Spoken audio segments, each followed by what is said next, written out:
এখন অনেকে বলতে পারেন যে আমি তো ইচ্ছা করলেই ডিস্ট্র্যাক্ট করতে পারছি না, বা ওই চিন্তাটা থেকে আমি তো বেরিয়ে হতে পারছি না।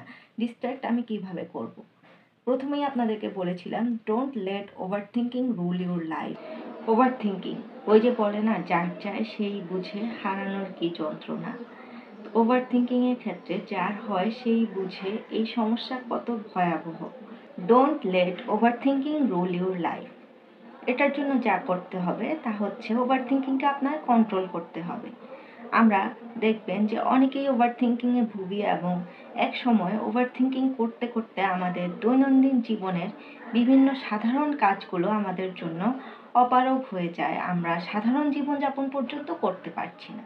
তাহলে অবশ্যই এই ওভার থিঙ্কিংকে আমাদের কন্ট্রোল করা প্রয়োজন, এবং এই ওভার থিঙ্কিং কন্ট্রোল করার জন্য প্রথমেই আপনাকে যেটা চিন্তা করতে হবে বা যেটা মাথার মধ্যে একদম বসিয়ে ফেলতে হবে, সেটা হচ্ছে ওভার থিঙ্কিং কন্ট্রোল করার যেই শক্তি বা যেই ক্ষমতা তা আপনার নিজের মধ্যেই রয়েছে। আপনি কখনোই একজন ডাক্তার দেখিয়ে বা বাইরের কোনো একজন মানুষ কখনোই আপনার ওভার থিঙ্কিংকে পুরোপুরিভাবে কন্ট্রোল করে দিতে পারবে না। এটা আমরা হয়তো অনেকেই চিন্তা করে থাকি যে আমরা কাউন্সিলিং নিব বা কয়েকটা সেশন নিব, আর আমাদের কাউন্সিলর আমাদের ওভার থিঙ্কিং সমস্যাটা সমাধান করে দিবেন। তাহলে আপনাকে অবশ্যই এই চিন্তা থেকে বের হতে হবে। প্রথমেই আপনাকে বিশ্বাস করতে হবে, এবং আপনাকে মনে প্রাণে বিশ্বাস করতে হবে যে আপনার ওভার থিঙ্কিং সমস্যার সমাধান করার ক্ষমতা, শক্তি আপনার নিজের মধ্যেই রয়েছে। শুধুমাত্র আপনাকে সেটি আবিষ্কার করতে হবে এবং সেই অনুযায়ী কাজ করতে হবে। ওভার থিঙ্কিং সমস্যার সমাধান তাহলে অর্ধেকটাই সেখানে হয়ে যাবে যেদিন থেকে আপনি চিন্তা করবেন যে আপনার ওভার থিঙ্কিং সমস্যার সমাধান করার ক্ষমতা আপনার নিজের কাছেই রয়েছে। একটা জিনিস বারবার চিন্তা করলেই কি সেটা ওভার থিঙ্কিং হয়ে যাবে? সেটা অবশ্যই না। তাহলে কখন একটা জিনিস ওভার থিঙ্কিং হবে? ওভার থিঙ্কিং সাধারণত দুই রকম হয়ে থাকে। একটা হচ্ছে আমরা ফিউচার নিয়ে অনেক বেশি ওভার থিঙ্ক করে থাকি, আর একটা হচ্ছে আমরা পাস্ট নিয়ে অনেক ওভার থিঙ্ক করে থাকি।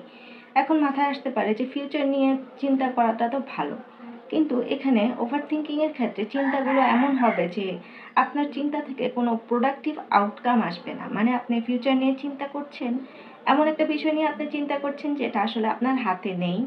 যেমন আপনি আপনার কোনো একটি পরীক্ষা দেওয়ার আগেই চিন্তা করছেন যে আপনার এই পরীক্ষার রেজাল্ট ভালো হবে না, বা আপনার পরীক্ষার রেজাল্ট অনেক খারাপ হবে এবং আপনি কোথাও কিছু করতে পারবেন না।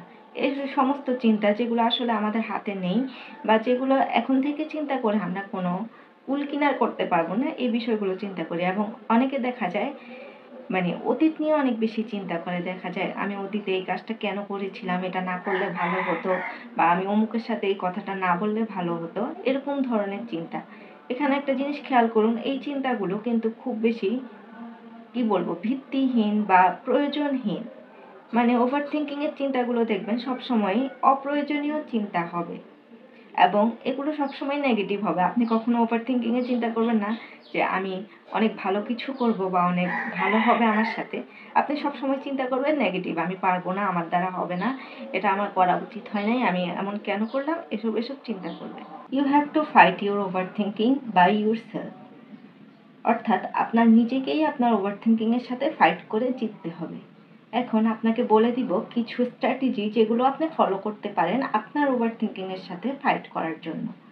প্রথমেই ওভার থিঙ্কিং যখন আপনি করতে থাকবেন, বা যখন আপনি খেয়াল করবেন যে আপনার মাথায় একটা চিন্তাই বারবার আসছে এবং আপনি কোনোভাবেই সেই চিন্তা থেকে বের হতে পারছেন না চেষ্টা করার পরেও, তাহলে আপনি একটু খেয়াল করবেন যে যখন আপনার মাথায় ওই চিন্তাটা আসছে তখন সেই চিন্তাটা আপনার মধ্যে কেমন আবেগ তৈরি করছে। আপনি কি ভয় পাচ্ছেন, উদ্বিগ্ন হয়ে যাচ্ছেন, নাকি অস্থির হয়ে যাচ্ছেন, নাকি রেগে যাচ্ছেন? এই বিষয়টা একটু খেয়াল করবেন এবং নোট করার চেষ্টা করবেন যে আমার মধ্যে যখন এই চিন্তাটা বারবার আসছে, বা আমি যখন ওভার থিঙ্কিং সার্কেলে ঢুকে যাচ্ছি, তখন আমার মধ্যে অনুভূতিটা আসলে কেমন হচ্ছে। ডিস্ট্র্যাক্ট ইউরসেলফ, অর্থাৎ যখন আপনি ওভার থিঙ্কিং সাইকেলের মধ্যে ঢুকে যাচ্ছেন এমন মনে হবে, তখন আপনি নিজেকে ডিস্ট্র্যাক্ট করুন। এখন অনেকে বলতে পারেন যে আমি তো ইচ্ছা করলেই ডিস্ট্র্যাক্ট করতে পারছি না, বা ওই চিন্তাটা থেকে আমি তো বেরিয়ে হতে পারছি না।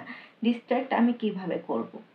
প্রথমেই আপনাদেরকে বলেছিলাম, don't let over thinking rule your life.